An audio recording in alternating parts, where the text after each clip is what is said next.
Friends எல்லாருக்கும் வணக்கம். இந்த ஒரு வீடியோவில் நம்ம எதை பற்றி பார்க்க போகிறோம் அப்படின்னா, தமிழ்நாடு கிராம உதவியாளருக்கான வேலைவாய்ப்பை பற்றி தாங்க பார்க்க போகிறோம். ஆல்ரெடி இதை பற்றி நம்ம நிறைய சொன்னோம். எலெக்ஷனுக்கு அப்புறம் நம்ம இந்த ஒரு வேலைக்கு அப்ளை பண்ணலாம் அப்படின்றத, ஸோ எந்தெந்த டிஸ்ட்ரிக்ஸில் எவ்வளோ வேக்கன்சிஸ் சொல்லியிருக்காங்க அப்படின்றத இந்த வீடியோவில் நான் உங்களுக்கு கடைசியில் சொல்லியிருக்கேன். வீடியோ ஸ்கிப் பண்ணாமல் பாருங்கள். அதற்கு முன்னாடி நம்மளுடைய சேனலை நீங்கள் ஃபர்ஸ்ட் டைம் பார்க்குறீங்க அப்படின்னா மறக்காமல் ஒரு சப்ஸ்கிரைப் பண்ணிட்டு பாருங்கள்.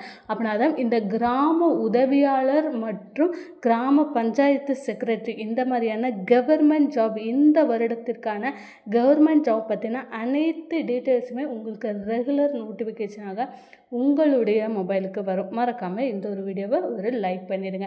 இப்போ பார்த்திங்க அப்படின்னா, தமிழ்நாடு வில்லேஜ் அசிஸ்டன்ட் ரெக்யர்மெண்ட் 2026ஆம் ஆண்டுக்கான வேக்கன்சிஸ் கிட்டத்தட்ட உங்களுக்கு 7799 காலி பணியிடங்கள் அறிவிச்சிருக்கிறாங்க ஆல் ஓவர் தமிழ்நாடு. இதுக்கு நீங்கள் ஆன்லைன்லேயும் அப்ளை பண்ணலாம், ஆஃப்லைன்லேயும் அப்ளை பண்ணலாம். ஸோ இரண்டு மூணுலேயுமே அப்ளை பண்ணலாம். உங்களுக்கு எலெக்ஷனுக்கு பிறகு, உங்களுக்கு ரிசல்ட்டெல்லாம் அறிவித்த பிறகு ஒவ்வொரு டிஸ்ட்ரிக்ஸ் வைஸ் எவ்வளோ வேக்கன்சிஸ் அப்படின்றத அப்ளிகேஷன்ஸ் உங்களுக்கு ஓப்பன் ஆக போகுது. ஆல்ரெடி நான் இந்த ஒரு வீடியோவில் எவ்வளோ டிஸ்ட்ரிக்ஸில் எந்தெந்த வேக்கன்சிஸ் எவ்வளோ டிஸ்ட்ரிக்ஸில் இருக்குது அப்படின்றதையுமே மிக தெளிவாக சொல்கிறேன். ஓவராலாக உங்களுக்கு 2299 காலி பணியிடங்கள் தமிழகம் முழுவதும் 38 மாவட்டங்களுக்கு சேர்த்து அறிவிச்சிருக்கிறாங்க. கிராம உதவியாளர் அந்தந்த சொந்த தாலுகால்களை நீங்கள் அப்ளை பண்ணீங்க அப்படின்னா உங்களுக்கு முன்னுரிமை அளிக்கப்படும் அப்படின்றத சொல்லியிருக்காங்க. இதே எந்த தாலுகாவில் விஏஓ அசிஸ்டண்ட்டுக்கான கிராமத்தில், குறிப்பிட்ட கிராமத்தில் அறிவிச்சிருக்காங்க, அந்த கிராமத்தை சேர்ந்தவங்களாங்க நீங்கள் இருக்கிறீங்க அப்படின்னா உங்களுக்கு இதில் முன்னுரிமை கொடுத்து வேலை வழங்கப்படும் அப்படின்றத சொல்லியிருக்காங்க. அது மட்டும் இல்லாமல் உங்களுக்கு பிஎஸ்டிஎம், முதல் தலைமுறை பட்டதாரி, ஆதரவற்ற விதவை, இந்த மாதிரியான பல்வேறு இடஒதுக்கீட்டின் அடிப்படையில் உங்களுக்கு வேலை வழங்குவாங்க. நீங்கள் எந்த விதமான காசு கொடுத்து தான் வேலை வாங்கணும் அப்படின்றது அவசியமே இல்லை. இந்த வேலையை பொறுத்தவரையில் 2 ப்ராசஸ் தான் இருக்க போகுது. திறனறிவு தேர்வு, இன்டர்வியூ. ஸோ இதற்கு பேசிக்ஸ் குவாலிஃபிகேஷன்ஸ் அப்படின்னு பார்த்தீங்க அப்படின்னா உங்களுக்கு 10th பாஸ் பண்ணியிருக்கணும். 10th பாஸ் பண்ணியிருந்தாலே போதுங்க, தாராளமாக இந்த ஒரு வேலைக்கு நீங்கள் அப்ளை பண்ணலாம். வெறும் 10th மட்டும்தானான்னு கேட்டிங்கன்னா கண்டிப்பாக கிடையாது. இதே தமிழ் மீடியம் படிச்சிருந்தீங்க அப்படின்னா உங்களுக்கு ரொம்பவே ஈஸியாக இருக்குங்க இந்த ஒரு வேலை வாங்குறதுக்கு. ஏன்னா இந்த ஒரு வேலையை பொறுத்தளவில் உங்களுக்கு தமிழ் இங்கிலீஷ் கூட தேவையில்லை. தமிழ் நன்றாக எழுத படிக்க தெரிந்திருந்தால் போதும், தாராளமாக இந்த ஒரு வேலைக்கு அப்ளை பண்ணலாம்.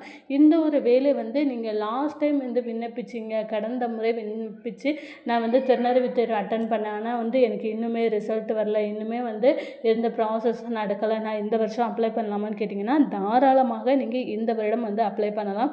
மினிமம் 18 வயசுலேருந்தே நீங்கள் அப்ளை பண்ணலாங்க. மேக்ஸிமம் பார்த்திங்கன்னா 32 வயசு ஜென்ரல் கேட்டகரிக்கு. ஓகேவா? ஜென்ரல் கேட்டகரிக்கு உங்களுக்கு 32 வயது வரை அப்ளை பண்ணலாம். பிசி, எம்பிசி, டிசியாக சேர்ந்தவங்களாம் இருந்தீங்க அப்படின்னா 37 வயது வரை நீங்கள் அப்ளை பண்ணலாம் அப்படின்றத சொல்லியிருக்காங்க. இதே ஷெட்யூல்டு காஸ்ட்டாக இருந்தீங்க, எஸ்சி எஸ்டியாக இருந்தீங்க அப்படின்னா நீங்கள் 39 வயது வரை அப்ளை பண்ணலாம். பிடபிள்யூடி கேண்டிடேட்டு, எக்ஸ் சர்வீஸ்மேன், ஆதரவற்ற விதவை, இந்த மாதிரியான மாற்றுத்திறனாளி இவங்களாம் இருந்தீங்கன்னா 45 வயது வரை கூட நீங்கள் அப்ளை பண்ணலாம் அப்படின்னு சொல்லியிருக்காங்க. ரிட்டன் எக்ஸாமினேஷன்ஸ், இன்டர்வியூ 2 ப்ராசஸ் தான் இருக்குது. நீங்கள் இதற்கு எதுவுமே படிக்கணும் அப்படின்ற அவசியமே கிடையாது. ரிட்டன் எக்ஸாமினேஷனை பொறுத்தளவில் உங்களுக்கு ஒரு பேராகிராஃப் கொடுத்து அந்த பேராகிராஃபை பார்த்து எழுத சொல்லுவாங்க. அதாவது உங்களுக்கு தமிழ் உண்மையிலேயே எழுதவும் படிக்கவும் தெரியுதா அப்படின்றத செக் பண்ணுறதுக்காக உங்களுக்கு ஒரு பேராகிராஃப் கொடுத்து அதை பார்த்து எழுத சொல்லுவாங்க. ஸோ ஒரே ஒரு ப்ராசஸ் தான். இன்டர்வியூ அந்த மாதிரி ரொம்ப ஈஸியாக தான் கேட்க போகுது. கண்டிப்பாக கம்பல்சரியாக சைக்கிள் அல்லது பைக் ஓட்ட தெரிஞ்சிருக்கணும். வித் லைசன்ஸோடு நீங்கள் இருந்தீங்க அப்படின்னா உங்களுக்கு முன்னுரிமை கொடுக்கப்படும் அப்படின்றத சொல்லியிருக்காங்க. லைசன்ஸ் கம்பல்சரி கிடையாது, இருந்தால் ஓகே, இல்லாட்டிலுமே பரவாயில்ல, பைக் ஓட்டி காமிச்சா போதும். இல்லை எனக்கு பைக்கை ஓட்ட தெரியாது, சைக்கிள் மட்டும்தான் அப்படின்னா சைக்கிள் மட்டும் ஓட்ட தெரிஞ்சாலே போதும், கண்டிப்பாக இந்த ஒரு வேலைக்கு எலிஜிபிள் தான். அரியலூர் மாவட்டத்தை பொறுத்தளவு 21 வேக்கன்சி, செங்கல்பட்டு 41, சென்னையில் இன்னும் அப்டேட் பண்ணலை, கோயம்புத்தூர் 61, 31, கடலூர் 48, தருமபுரி 39, திண்டுக்கல் 29, ஈரோடு வந்து பார்த்திங்க அப்படின்னா 134 வேகன்சிஸ் வந்து அறிவிச்சிருக்காங்க. தாலுகா வைஸ் வந்து உங்களுக்கு கூடிய விரைவில் வந்து அறிவிப்பாங்க. அதே போல் வந்து கிருஷ்ணகிரியில் 35, மதுரையில் இன்னும் அப்டேட் பண்ணலை, மயிலாடுதுறை 7, நாகப்பட்டினம் 5, நாமக்கல் 67, நீலகிரி இன்னும் கொடுக்கல, பெரம்பலூரில் 3, புதுக்கோட்டை 17, ராமநாதபுரம் மாவட்டத்தில் வந்து 29 காலி பணியிடங்கள் வந்து அறிவிச்சிருக்கிறாங்க. அதே போல் வந்து பார்த்திங்க அப்படின்னா இந்த ஒரு வேலையை பொறுத்தளவில் நீங்கள் காசு கொடுத்து சேரணும், காசு கொடுத்தா தான் வேலை அப்படின்றதெல்லாம் ரொம்ப சும்மா சொல்கிறாங்க. ஸோ அதெல்லாம் கிடையாது. ப்ராப்பரான சர்டிஃபிகேட் ப்ராப்பராக வந்து நீங்கள் இன்டர்வியூ அட்டன் பண்ணிங்க அப்படின்னா கண்டிப்பாக வேலை கிடைக்கிறதுக்கு சான்ஸ் இருக்குது. நாகப்பட்டினம் 5, நாமக்கல் 67, நீலகிரி அப்டேட் பண்ணலை. உங்களுக்கு ராணிப்பேட்டையில் 43 வேகன்சிஸ் கொடுத்துருக்காங்க. சேலத்தில் வந்து பார்த்திங்க அப்படின்னா 105 வேகன்சிஸ் கொடுத்துருக்காங்க. அதுக்கப்புறமா வந்து பார்த்திங்க அப்படின்னா உங்களுக்கு சிவகங்கையில் 41, தென்காசி 24, தஞ்சாவூரில் 305, தேனி 25, தூத்துக்குடி 77, திருச்சிராப்பள்ளி 104, திருநெல்வேலி 45, திருப்பத்தூர் மாவட்டத்தில் 32 வேகன்சிஸ் வந்து அறிவிச்சிருக்கிறாங்க.